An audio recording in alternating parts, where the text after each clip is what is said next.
Well, hey there, friends, and welcome back to the Creative Shop Talk podcast. I have a special guest for you today. So, without further ado, I cannot wait for you to meet Deanne Fitzpatrick from Deanne Fitzpatrick Studio. She's an artist, an author, a podcaster. She's a shop owner for 3 decades, and one of the loveliest people that I've had the pleasure to connect with and meet recently. She is a celebrated rug hooker and says that has changed her life. She shares so much powerful wisdom with us in the interview today. I'm just blown away, and I'm so happy that she agreed to join us. She has a beautiful and welcoming retail studio in Amherst, Nova Scotia, where she works with an amazing group of talented people. She creates classes, kits, patterns. She has supplies available online. So she's an e-commerce version. She's an e-commerce and an in-store business. She has several different subscription models, which I know interest some of you. She teaches virtually and in person, and she has built a thriving online subscription community as well, which is just a beautiful thing. She has written, get this, my friends, 8 books about creativity and rug hooking. She has exhibited widely in public and private galleries. And she produces the podcast. It's amazing. She does all of this, and she still maintains so much time to enjoy her art every day. She sits down and creates every day in her studio. She loves going to the studio. She loves her people. She loves, and she's walking the talk about creating beauty every day. She has a thriving business and truly enjoying all the beauty around her. She's really inspiring, and our conversation, I think you're going to find amazing. Deanne says it's not about being perfect, it's about creating beauty every day. Deanne creates beauty every day in the work that she does, for sure, the art that she does, but also with her customers, with her team, and how she's showing up in the world. She's super inspiring to me, and I think she will be to you as well. You're going to love our conversation. Let's get to it.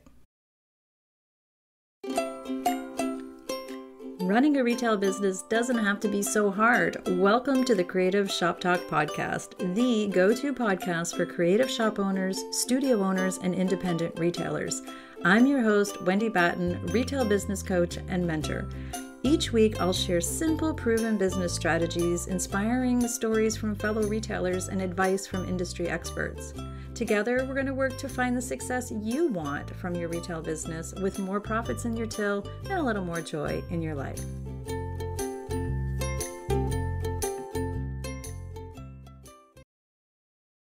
Welcome, Deanne. I am so excited to have you here. Thank you for joining us on the Creative Shop Talk podcast today. Thank you, Wendy, for inviting me. I'm happy. I listened to your podcast, and I've listened to it for, before we ever talked or met. I listened to your podcast. So it's nice to be there. I didn't realize. I thought it was only after we met, but thank you. I listened to yours, and we'll talk about yours. And I've had so many pleasant surprises listening to yours, and have become an addict of yours. And I say that in the best of ways. I've been looking for a creative outlet. I've always had creative outlet.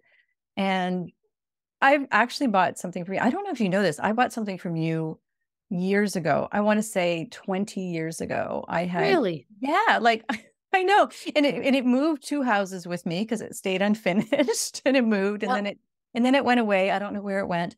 And then I sort of set that down and was into, my painting and all the furniture painting, the DIY I've been into. And recently I've been trying to find moments of put a pin in it and just have like some creative outlet time. And we can talk about that. And I picked up rug hooking again. So good. I'm glad. And I've become that member that you want, that community member buying all the things. Yeah. So that's what I want. I want people to get connected to it. Exactly what happened to me. I wanted to be able to pick up something and do it, 10, 15 minutes a day or for an hour. And I get lost every time. So we'll maybe talk about that in a little bit, but tell us about your shop. Tell us, who are you? Who do you serve? Where's your shop located for those who may not know you or your beautiful shop? So I have an online business that's hookingrugs.com. And I have a retail shop, and I have a brick and mortar shop, and it's in downtown Amherst, Nova Scotia. But the first 15 years of that business, I had it in the back end of my house. I have actually boards very similar to yours on your cottage. Like I had a studio that was like a back summer kitchen, and the downstairs was the gallery, and the top two rooms were a small supply shop. And what I do is I make one of a kind hooked rugs. I'm an artist, but I also make kits and supplies and patterns. And I have a team that helps me do that now, a group of women and men that I work with. And my store, when my son was about 14, it became really quite impossible to sort of run the business from my home. I'd come in and there were, 6 boys' shoes at the back porch where my studio was, because all the guys would be over. And I thought, this isn't really working anymore. So I moved downtown to this space that I'm in now. And it was just a narrow little space. And I rented it for, I think it was $200 a month. It was full of indoor, outdoor carpet, and it was just a mess. And the landlord said, just do what you want with it. If you give me $200 a month, I don't care. I'll just be glad to have somebody in there. So eventually we moved around to the front end of the front end of the building, and this space became leased out. And then about 2 years after that, we beat down 2 brick walls. And so we have a huge L-shaped studio that's divided by a dye kitchen. It's very large. So, and then we have a production studio in our basement now. And I just made that really in December. So it's a very big studio now, but it's been a really slow progression of growth, 30 years, right? 30 years. That's Yeah. That's crazy. Did you always picture it being a retail business, or are you an accidental entrepreneur? I did picture it being a retail, home-based retail business. Yeah, that's what I pictured. And I pictured myself selling my own hooked rugs and a few supplies. And I still have the cupboard downstairs in our production studio. I have a cupboard that I have. Sorry, someone's at the door. I just got to let it go. I have a cupboard that I started that business in. And, it was in my living room, and I opened the 2 doors, and I still have it. And it's a great reminder of where you were and where you came from. I don't know, but I think I'm probably, a lot of us who run businesses are probably like that. We don't think about the success that we have. We think about what's next. Mm-hmm. And I'm guilty of that. And I'm trying to be less guilty of that. I'm trying to savor. I'm trying to appreciate. And like my friend who has a business upstairs here, she said, I just want to enjoy the fruits of my labor. Mm-hmm. But, and when I look at that cupboard, it just gives me a moment's repose to enjoy the fruits of my labor. Yeah. We have a tendency to all think of what's next and what else can we do and what should we be doing to get to that next thing. But we forget sometimes that we once dreamed of being where we are right now. Yeah, exactly. I didn't imagine, actually. Excuse me. I'm just going to put this away so you don't hear it. Sorry about that, Wendy. We're all casual here. So Okay, it's how we roll here. I still wanted to keep I love organic conversation. So I know that some of the things that you do, can you share some of the things? I know you have your e-commerce site. Mm-hmm. And so revenue stream wise, I'm in awe of some of the things that you are doing. Or in your business. And so 2 parts of this question. One, what are the different types of revenue streams? I think people will find it really interesting. Okay. Because we get stuck sometimes in thinking this is, I can just, I sell my art and I sell kits or, whatever. And I know that you do multiple things. And the second part to that question, I know, and I've heard you say before that, you still have a quality of life. So how do you manage all of those pieces? So first of all, my business has always been about my life. I'm an artist primarily, and I just feel like that's the backbone of this business. So when I create rugs like the one behind me, that may never be a kit. It may never be a pattern. It may be, it may not be. But when I'm creating from like, not every rug, but my intention is to create from a point of soulfulness. Okay. Mm-hmm. So that's the first thing, and that is the backbone. And so I always have made time to hook rugs.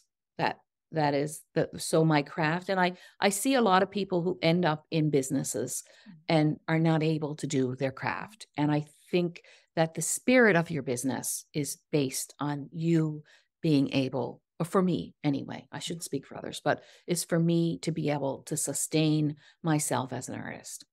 So that's one thing. So I still hook rugs and I still sell those hooked rugs. And there are a lot of different revenue streams that come from that, but they all stem from the fact that I make art. And so one of them would be selling the hooked rugs. Another would be making patterns, kits, or supplies. Another would be subscriptions. So we have several different subscriptions, like we have a wool box subscription and we have a kit of the month subscription. We have another subscription called the Mystery Art Program that you get a mystery project once a month to create. I'm well known for these tiny landscapes that I make. And even in my own home, that's what I live with. I have 36 small rugs all framed and they're really beautiful. So I have, several different subscriptions. And then I teach. For years, I taught in studio. And I would have a workshop like 4 times a year, and then we'd have one big retreat once a year with about 40 people, and we'd do that in a church hall. I haven't done that since COVID, except for I did one workshop actually about 2 weeks ago. I had people back in the studio, and that was the first one. And I will do some of that again. But since I think I'm not sure of the dates, but I'm thinking around 2010, 2012, I started teaching online. So my first course was called Wild with Wool, and it was encouraging people to be creative in their rug hooking.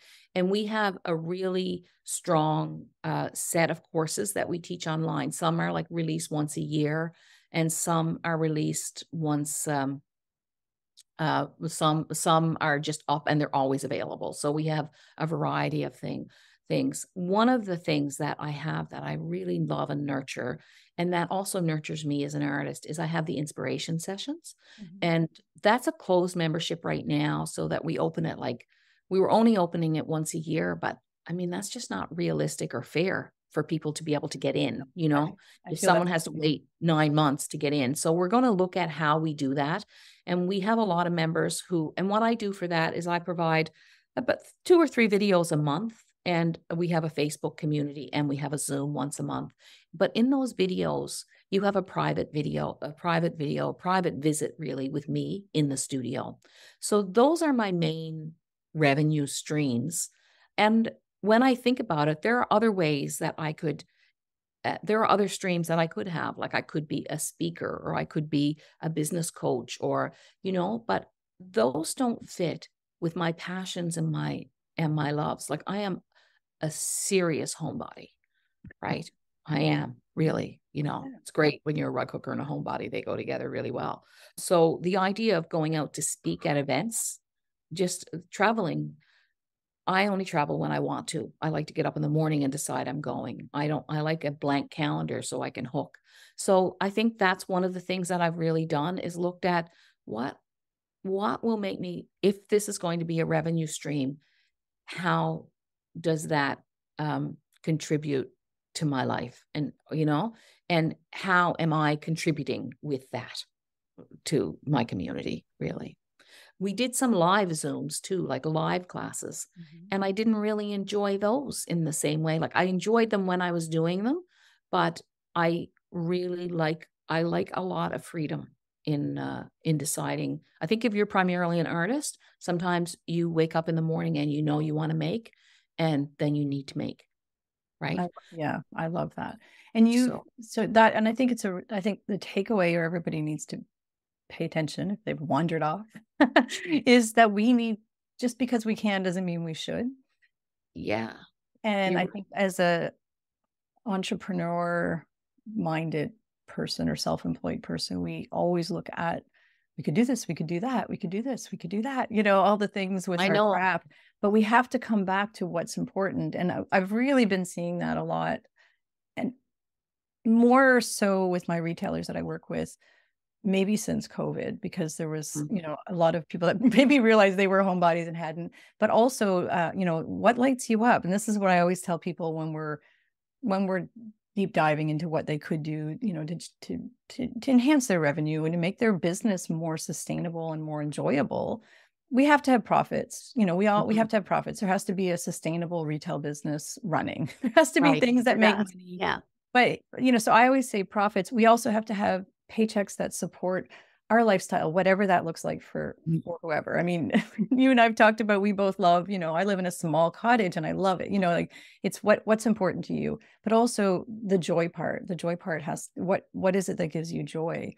And not being able to do your craft, if that's the case, or not being able to hang out with your family or go to Christmas concerts with your kids, which ended up being my problem at one point in time with my, you know, you're absolutely right. We could do all these things, but it's a good Yeah. reminder to, you also write. Let's get back. Like, Oh, let's I forgot like, about that. Right. Well, you asked about revenue. You asked about revenue Well, streams. that is a revenue stream. You write books. I never think of writing. Writing is not a revenue stream. I can tell you that. Well, you have several books out, so I guess I guess they're probably more of a marketing, but you know, you sell your books and your classes, and you know, I, as somebody who's been addicted to your work lately and really following along, you know, see how well you serve people. I try. I really do try. Yeah. You're serving, and sometimes I want to cry when I talk about this, but like I see so many people just selling things or even selling just, you know, selling their stuff, right? You know, and you have a way of, as a beginner, and I didn't know what I was doing. I had bought a kit like 20 years ago, I guess, but that was it. So I was, you know, starting over, had no idea what I was doing. And, you know, there's videos and there's help and there's, you know, and you're just doing so many things right, you know. Thank you. And I also want to point out what, like, just from my over here looking at you, watching what you're doing and being in this retail world, what I love seeing, and I guess, you know, if I were to make notes, it would be like, what's she doing right? You know, what is she doing right? And I think it is that you're doing something you love and you're sharing that with so many people. So you're building community of people that are awesome.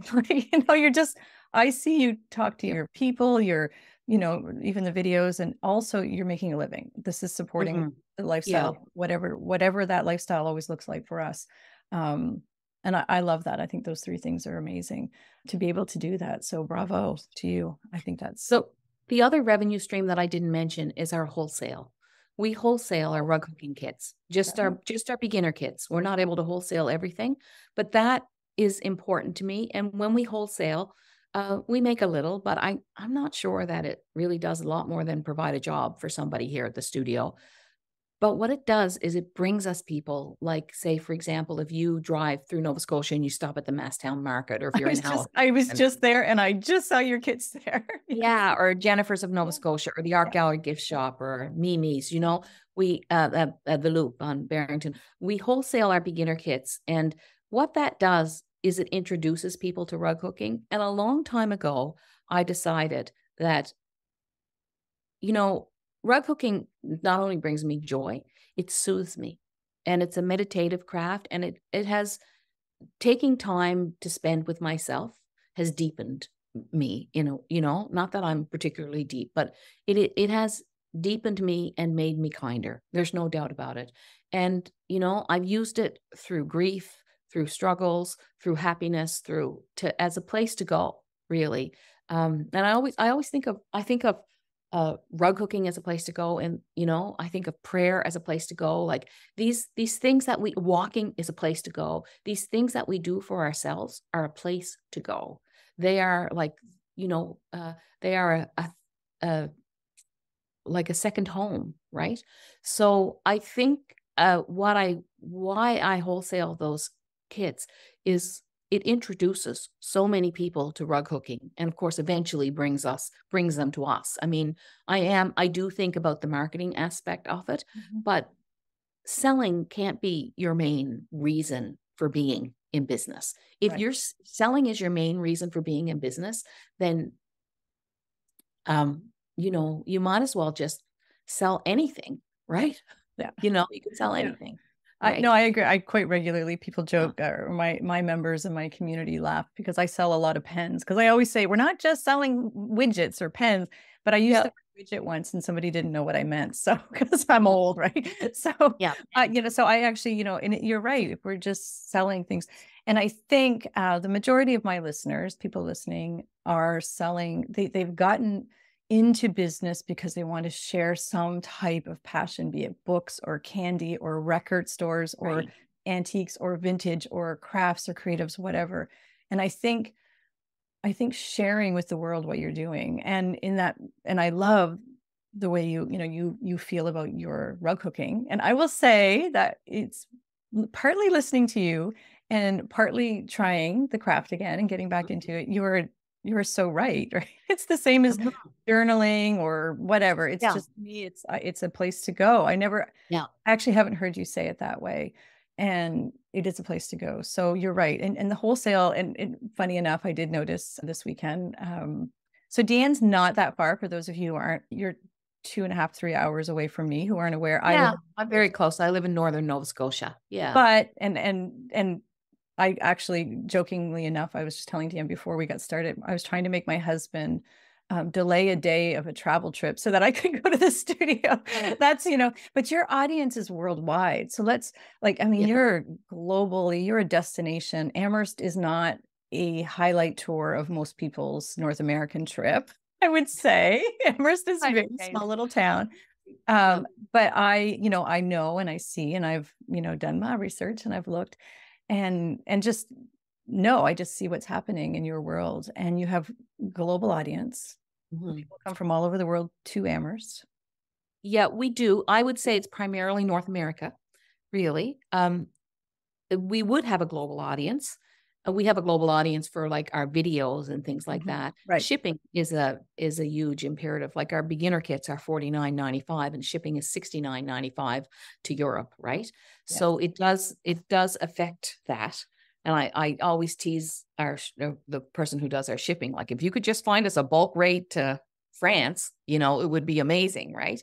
But we don't have that. So it is, but like for our inspiration sessions, when we have our Zoom, we have someone from England, someone from Scotland, someone from New Zealand, and there is a global audience, but it is primarily a North American audience because it is primarily a craft that we know about here, right? That's it is primarily, but it is growing, and so I I do love it. Like every day somebody comes from somewhere and they've made a visit, and I like to be here. Like a lot of people say to me, "Are you retiring?" or "I can't believe you're in that studio all the time," or whatever. And I'm like, "What can't you believe? Like this is a joy and a pleasure to be here and to work, right?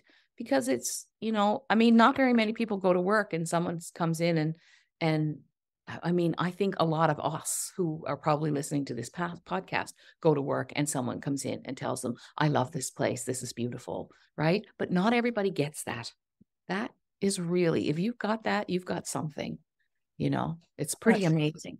It's pretty amazing. And, and so the same used to happen in my studio, and something that used to happen. And I hear my retailers talk a lot about this, we're building, people are coming in and they're like, I've been following for a long time, or they're just like, I'm new at it and I'm nervous, but I trust that you're going to help me, or I've been doing this for years, whatever the thing might be, or I've been, like I said, books or candy or whatever, but they kind of build that relationship with you.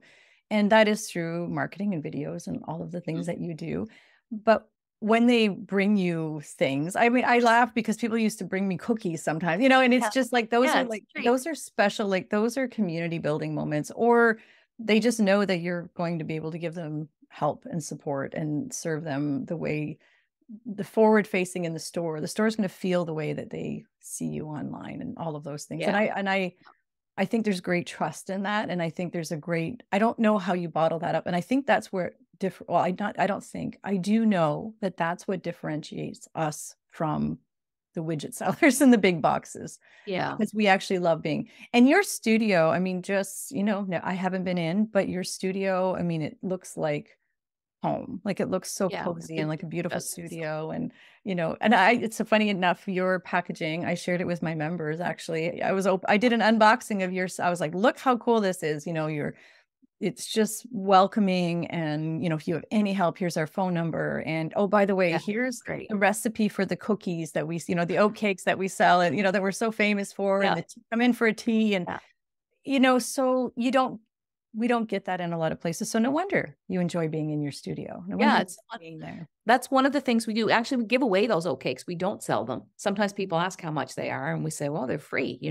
We have a local woman who makes them, so it provides her with a small Yeah. income. And I think before the pandemic, we were making over 2,000 a year. I don't know how many we're making now, Yeah. but I haven't asked. But it is something that we do. And when I had the studio in the house, like if I had a pan of date squares made, I would Yep. bring them out and say, would you like one? That is something that we do. And we make sure there's comfortable chairs around that people can have a sit. We offer people a cup of tea. We don't always. Like one day a man came in and said, where's the tea and oat cakes? And I said, thank you for, because sometimes we're busy or sometimes I'm on the way out the door or whatever. But I did want to carry that home-based business into the studio. And I wanted it to be a working studio more than a retail shop. That's kind of what the experience I wanted to have people. And I just want to go back to one thing you said is how do you carry that feeling that people get online the into the studio? And what I try to do, I thought about it a lot this year. Like if I'm not here, I still want them to have an amazing experience. So Of one of course. the things I did was I've written 8 books, and what I did was I took quotes from the last book called The Sunday Letters, and I had them beautifully mounted, and I put them all around the studio. And then, the bunting, one of our former employees made me bunting because when people get here, Bunting girl. yeah, you have bunting right there. Yeah. So I forget who I'm talking to. Everybody, all of your people know bunting. So I put bunting on the ceiling because I thought when people come, they're festive and they're excited, and I want them to feel the party of the place. So, and bunting implies that for me. And the other thing was, as I bought beautiful handmade carpets for our runners. You know what I mean? So when they walked in, instead of having industrial runners, I bought beautiful handmade carpets from an independent shop that imported these beautiful rugs and had them so that there was a welcome, like this festive, colorful welcome. I have put hooked rugs down too, but it's so hard that, I needed something that was really strong. Yeah. We have some the images of your shop, and that is actually what I've noticed. I'm a observer of things, and I saw that there was, the rugs and the warmth. It just feels warm. It actually feels like a home studio, exactly what you were trying to create Yeah. from the home. Yeah, good. I'm glad that it does. That's what comes across to me every time I've ever seen anything of your videos. Let's talk about being a creative and running a business is not always easy. Has there ever been a I'm done, or has it always been pretty easy for you? Yeah, it's never been an I'm done because I've always had that desire to express myself. And I think that is that the business, I sort of think of the business as an art project as well, right? Love You that. know, Yeah. I think of my home as an art project. I think of, well, other things that I embrace in life. I think of them as art is not just the actual making of the thing, the hooking of the rug or the painting. Art is a metaphor for life, and it comes up again and again and again. And if we treat everything, so I've never felt done. I don't know that I'll ever feel done. I'm in a different, I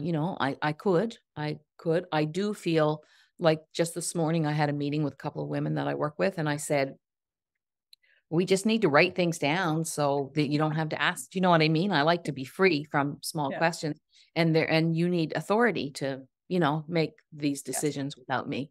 And they're happy with that. And because they're bright and capable. So I make sure that my jobs are clear, and my jobs are writing and hooking rugs and supporting the studio staff and development, like creative and business development. So those are my jobs, and I'm clear on that, How really. how big is your staff? We are 14 right now, but many of them are part-time. Yeah. Interesting. Yes. So that's a lot of Have you people. found it hard to be, we talk a lot about, putting your CEO hat on and working into Yeah. the business development. A lot of small independents, especially creative ones, don't have that I know you've been in this a long time, so don't have the I don't the wherewithal, or I don't know. Sometimes I use the word ego. Sometimes I don't mean it that way, because I was guilty of it too. But it's like not wanting to let go of all the pieces, and I think that comes with we can't continue to DIY our business. We can't do it all. So how did you find it hard to be the boss, be a leader, and a creative, and to keep your creative soul at the same time? Has that been difficult transition or easy? They're two different things in a way. Like I try to take a similar approach with each of them. I think, truthfully, if I had to have like more, standard operating procedures, like we were in a workshop last week and someone started talking about SOPs, and we were in a rug hooking workshop that I was teaching. And I said, what are those? You know, they said, well, SOPs. I said, what's that? And they said standard operating procedures. And then I laughed. I mean, I know what that is. Like, we're not a policy based place. We're not. And I truthfully, if I had done some of that, it would have been good. It would be easier. It would be easier for the people who worked with me. It would be like a clear. I once heard someone say clear is kind, like to be clear about things. So a lot of times I'm shooting from the hip. And I think that perhaps I could have benefited from those things more, and I see the value of them. Mhm. I like to think of, so I didn't, so first of all, a few things years into business. And I mean, I've had businesses for a long time, didn't know what SOPs were. I don't come from a C-suite background. So I think if you come from that, but I didn't know what What's a SOP. C-suite, Oh, Wendy? see, I didn't know that either.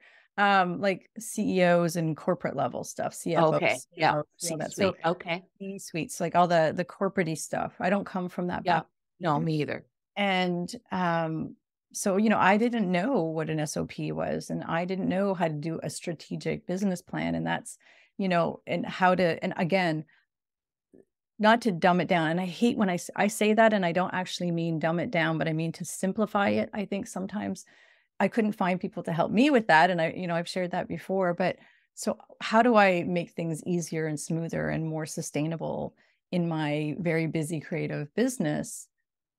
It is SOPs and strategic planning, but that's not what I wanted to hear or even understood. So I always say now, I call it like an SOP is this, like, this is how we do things around here. And we call it a recipe card. I call it a recipe card because literally I can hand you the recipe card and you can make the oatcakes. I don't have to make the oatcakes. It's this, Yeah. you can open the shop. This is how we open the shop. Like, just, I Yeah. like to literally in my brain think of it as a recipe card. I just need to write it Mm. down sometimes. I And like that idea. It's nice. my Yeah. brain works better with recipe cards than it does with SOPs, and which I do think are important. And of course, also I personally, I struggled as a boss, still working on it, because I make assumptions that people know things or will do things, or and I think a lot of us are like, what do you mean you didn't turn the music on when you came in the morning, or Yeah. the open sign? I don't know, whatever. So clear is kind in Mm. those aspects, but that comes from training people for what we want. Shooting from the hip is what most of us do, though. Yeah. Yeah. And that's what I've done for a long time. But I think you're right. Like, just having little recipe cards up, just reminders. This is what I want. This is what I expect. Yeah. This is, And that's building culture too, right? Understanding what's expected. But obviously you're doing that right. I see that from what's happening in your studio, but you've been doing Yeah, it. mostly I am doing it. Mostly I am doing it pretty good. And the other thing I just want to say is, because you have standard operating procedures, it doesn't mean that they work or that they're followed or that everybody has embraced them, or you know what I mean? I think creating culture is more important sometimes. And then we need to find systems that work within that culture, right? Totally agree. Yeah, I Yeah. totally agree. I think when you're running a small business, and way back many moons ago in a land a long time far away, I used to work for an airline company, a small regional airline company. It was the best training I ever had in my life. And I often say small business was very, my small business coaching, kind of the roots come from that. I was 19 when I started there. I met my husband there. I worked there for several years, but we were a small group of people that we would check you in, we'd check your bag. I would run out back and behind the counter, my husband was like, at the time, like loading baggage on. I would order the fuel for the plane. Like we did it all the Yeah. pieces getting that plane out. We would go out and like, if there was somebody that needed assistance, we'd run down to the gate, we'd board the plane. Like we did everything in this regional airline. And if, you Yeah. had to show up in the morning, you had to open, if you weren't there, people didn't, you had to learn a lot of skills. You had to learn, I learned all the bits and pieces. We did weight Yeah. and balance. I did weight and balance on an airplane. Like what, back, but I share this because we worked in tandem as a team and everybody knew the jobs that needed to get done. Mm. We didn't have a checklist, but we just knew to serve people. Those were in the days, by the way, when airlines really served well. We served really well, on-time performance, and we cared deeply. And I often say, like, everybody just worked together to get the things done. And there were rules, obviously. You can't just let people on planes for free kind of thing, but we had the autonomy to bend and shift. And, if we had a good reason, if we said this happened, and I think that was such amazing train. Like when I look, that's how we run. We run our small independent businesses. I mean, we can have a refund policy or we can have a whatever policy, but we're humans selling to humans, and we have to have guidelines, but not rigid. I think being too rigid or not giving the autonomy to our people is a disservice, and it doesn't work in our industry sometimes. Yeah. Yeah. I think so too. But I also think on some levels, consistency is important and that It's people are super treated important. equally and fairly. Do you know what I mean? So it's a balance, isn't it? Yeah. It's Oh, it's a definitely. balance. And I guess that comes from the culture of your shop, right? Like, Yeah. what's Yeah. expected. I That's mean, yeah. Go ahead. my mother-in-law always said, we are here to be good to each other. Yeah. And I just try to carry that with me, I that love to that. try to be good to people, Mm. and, but also I think we have, in being good to our customers, we also have to be, fair to ourselves and our staff, you know? Absolutely. And that's why we have to price the way we have to price. And that's why we have to have recipe cards with, we can't have people wandering. We can't have staff wandering in 20 minutes late either. So there is consistency and rules, and that stuff is there for a reason, but Yeah. it happens, right? Let's jump quick. I want to honor your time here today, but really quick, your marketing in my eyes is amazing. Is that by intention and design? I know you said you spend time working on your business development and marketing. Do you plan ahead? Can you tell us a little bit about Yeah. how you feel about marketing? I think a lot of it is accidental. Like Mhm. we started the lives, which has become a really important. We do a live on our website every Thursday at 11 a.m. And we started that because of COVID, and that's been really served us well. And that goes right to our website, and it goes also to, different social medias, right? So that was not, no, it wasn't intentional or it wasn't planned. I mean, when we do a launch, yeah, we plan our launch. Do we spend hours and write lists? No, we just plan a launch. A launch means, a launch. I find that when I listen to podcasts, people talk about launches like they're, Yeah, I know. but a launch is Kidding. video and letting people know it's a newsletter and a video I've built my newsletter list really sincerely and firmly, and over the years I've had a little bit of coaching myself and taken some good courses that made me see the value of my newsletter and to respect the people on that letter and to care. And I always tell them, you join, you're going to get a great Sunday letter every week. It's really beautiful. But I got to tell you, you're also going to get some marketing, right? And when we've got a course that's going down, you're going to get three newsletters one newsletter every day for 3 days. And, this is what we have to do because I am giving and we do share, but we also have a business and, that business has to work. And I love business too, because business is a kind of an art, right? It's interesting and it's fun and it's joyful and it's strengthening, right? But it is a real thing. You have to let people know what you're doing, but you have to be honest and intentional in your marketing. And sometimes we'll say one thing and then 3 weeks later or a month later, we have to say, well, we're going to change that because that's not working, And we just try to be as transparent as we can be. Yeah. Yeah. I think you do your email, and I'm glad you mentioned that. Your emails are beautiful. Your Sunday, I mean, you did an entire book. I want everybody to listen up. Thank you. She's printed a book about her emails. Like they're so, I'm assuming your open rate must be huge, but you're being It's big. Yeah. very intentional. And I see that in, and I know you have it on, you're over on YouTube and you're doing your lives, very consistent. Back to that word consistent again. Very consistent. Very consistent. We are very consistent. Every Sunday, an email comes to me. Every Thursday, I see that you've had a live. If I didn't catch it, I know it's around, it's there. Yeah, you can just click on it in the email. Yeah. I do know, and it's also, and I do notice that there, you just did a launch for a new product last week, and and a course and all of that. And I thought that also is done. It's not, it is a launch. I sometimes I'm in the world, so I recognize it even more, but done beautifully. It's like, here's our thing. And you're absolutely right. We're so afraid sometimes to sell, I think. But we also don't want to be in that position of like sell all the time. We have to offer value. So you do offer great value. And I think that's a really big lesson. Business is an art. And I love that you said that, because it is a type of art, and it's balancing and making it, keeping it feeling good, right? Keeping it joyful and keeping it to serving you as you're building this beautiful business. I always say, keeping the life in the lifestyle business, because that's what we're doing, lifestyle businesses, right? So and the profit, we have to make money. Yeah. I mean, we're in business. There's nothing. And I think like, okay, does a group of CEOs sit around and talk about feeling guilty for making a living and making a living for other people and being able to give a bonus or treating their staff well or being able to treat themselves like to a comfortable lifestyle? They don't. No, I've never actually gotten an email from my dentist's office that's, offering value, but yet, we still want to do that. You know what I mean? Like we still people want to, so you're absolutely right. When we look at different types of businesses, I think it's a lot of it comes from caring about our people so much in your community. And I love that. So I care about my community so much, but here's some things I have that are going to help you, and you're going to love this new thing. Yeah.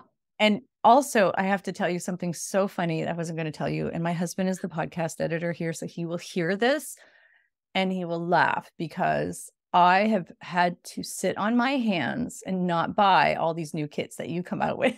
Good. They just offered so beautifully. So there you go. So I'm just going to say this too, like in terms of like every once in a while, we'll get a little critical thing, or, someone will be critical of us selling our kits or selling a new course or whatever, right? This happens occasionally. And I just feel like it's easy to unsubscribe. It's right there at the bottom of every letter. And it's easy to not follow. Like you don't have to follow someone. It's so simple, right? And so I respect that someone doesn't want to be sold to. I feel that way myself about many things, and I subscribe to a very limited number of newsletters, and and I respect that.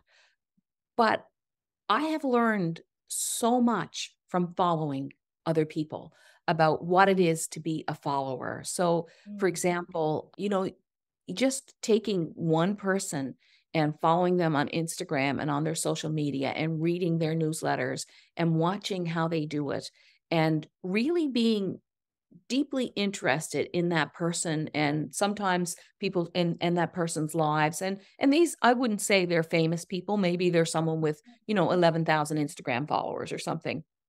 And I have learned so much from doing that and got such a deep understanding of what it is for me to follow somebody else. And I had never really done that till probably about 2 or 3 years ago. I began following Jean Oliver, who has a network. Yeah, she's a wonderful person. And I have learned so much from just watching her, but not really from watching her as much as paying attention to how I feel as a human being in my relationship with her, my relationship to someone else, my relationship as a follower. And it's made me have so much more respect for my own followers. So I think that has really served me well, it's made me like really respect that, like, I care about Jean Oliver, and I respect her, and I have an abiding friendship with her through, through this. And actually I ended up using Jean Oliver as a business coach, and she was excellent. So that was helpful to me. Like, but so I got to know her. And when I start to follow somebody, I sometimes do take the opportunity to get to know them if there is an opportunity, right? Like visit their studio or whatever, or like following you, we have this conversation. Now we know each other a little better. But I think being a follower really can help you understand what it is that your followers might want from you. I love that.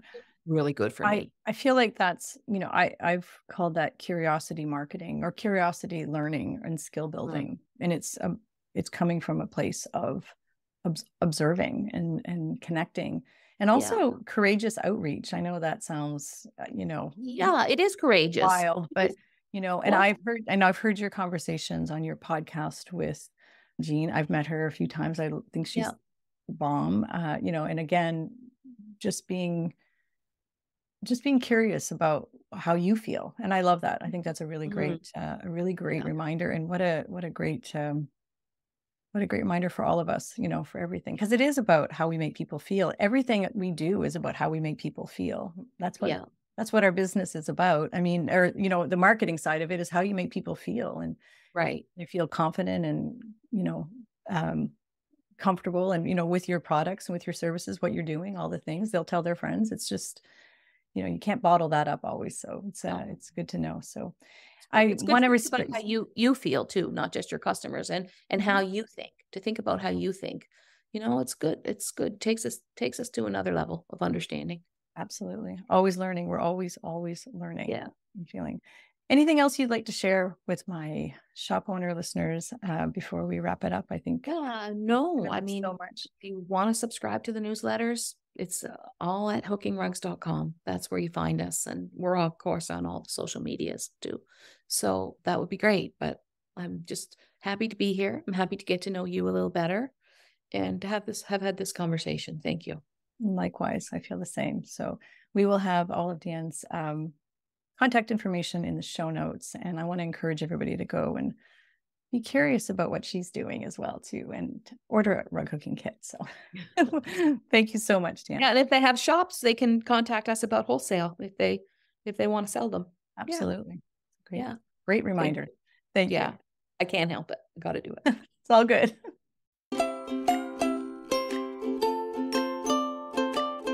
Well, that's it for this week's episode of the Creative Shop Talk podcast. I'm so glad that you're here to join us this week, and I hope you found value in what we're sharing here. I want to remind you that our website has all of the show notes. You can find it at wendybatten.com/podcast. Everything that you need to hear about today's podcast is there. Also an opportunity if you need to reach out to me. If I can support you in any way whatsoever, please feel free to reach out.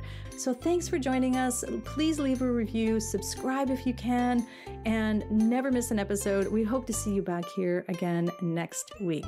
Thanks, my friend. Have a great week.